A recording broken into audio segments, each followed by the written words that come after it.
So the GOP health care legislation gets some fresh ammunition. A new report indicates the plan would increase the ranks of the uninsured by 14 million people next year alone, and 24 million people over the course of a decade. The Justice Department has asked lawmakers for more time to provide evidence backing up President Trump's assertion that former President Obama wiretapped his New York skyscraper during the election. Let's get some perspective on both of those issues with our News4JAX political analyst, Rick Mullaney. Rick, the CBO report appears to be a bombshell. The GOP says it's misleading. What do we believe?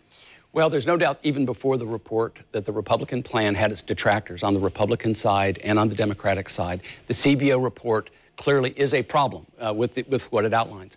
On the Republican side, Speaker Ryan will tell you it's misleading in part because there is no mandate under the Republican plan. Therefore, you're going to have some people that aren't covered because they choose not to be covered. That's a pretty strong argument. However, it's not a very strong argument when you begin to look at the people that may lose coverage due to lack of funding for Medicaid, because part of the Republican plan does involve a very significant decrease in Medicaid funding over the next 10 years.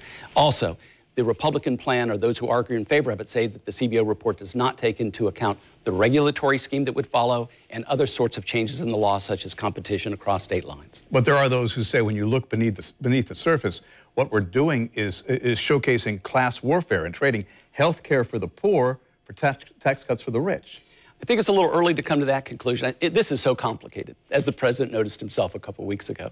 To step back, the Affordable Care Plan, the Obamacare plan, what it did was create 21 new taxes, raising $1.2 trillion that was spent primarily on Medicaid expansion and subsidies on the exchanges with a mandate. This plan goes in a very different direction. It's reducing the taxes, reducing the expenditures, and it's trying to use tax credits and trying to get government out of the business of health care.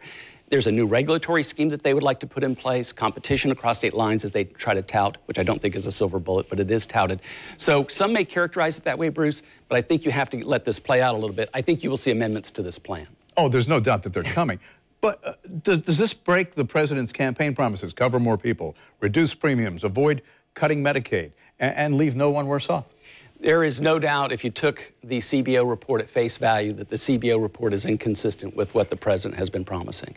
I don't think this is the end of it yet for the Republican plan. This is really sort of Paul Ryan's plan, primarily, who is the architect of this plan. It has already passed 2 committees. There's another big committee meeting this week. But the short answer to your question is, I do think this is inconsistent with that. That's why I think you're going to see some changes. All right, let's move on to the wiretapping issue. The DOJ is asking for some more time. Legitimate or a stalling tactic? Bluntly speaking, I think they need a little more time because there is no evidence at this point in time regarding proving that supports President Trump's claim that President Obama wiretapped phones at Trump Tower or his phones during the campaign. This has drawn the attention of the FBI director. It's drawn the attention of Republicans and Democrats who've been critical of this. But next week, the House Intelligence Committee will be hearing testimony from the FBI director. I think the Department of Justice is trying to get a little bit more time, and already you can begin to see a shift in the White House on this issue. And how does the American public react to the fact that the White House is now backtracking? I mean, Sean Spicer made it clear. The president didn't mean wiretapping. The president didn't mean former President Obama personally. I think Sean Spicer yesterday was basically saying, don't take us literally. We said wiretapping. We didn't quite mean wiretapping. We said President Obama. We didn't quite mean President Obama. It's a tough spot. Meant the administration. It meant the administration. And therefore, but that's not going to play very well. This allegation is more serious than some of the others. How big was the crowd size at the inaugural? Even the allegation regarding 3 to 5 million illegal votes. This one has drawn the attention of investigative committees, of the FBI director, of the CIA director, testimony next week. This is problematic for the Trump administration. I don't think they're going to lose core support.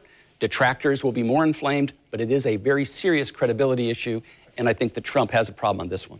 Rick Mullaney, thanks for your perspective. Always enjoyable.